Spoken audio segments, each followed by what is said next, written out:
This truth was never meant to be explained. From a young age, you were taught to follow rules.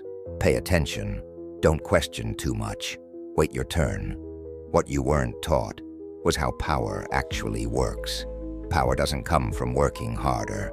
It comes from understanding systems, who controls them, and who benefits from silence. Most people spend their lives trying to be chosen, for jobs, for approval, for permission. But the truth is, permission was never required. Opportunities don't go to the most obedient. They go to the most aware. And once you see this, you start noticing something unsettling.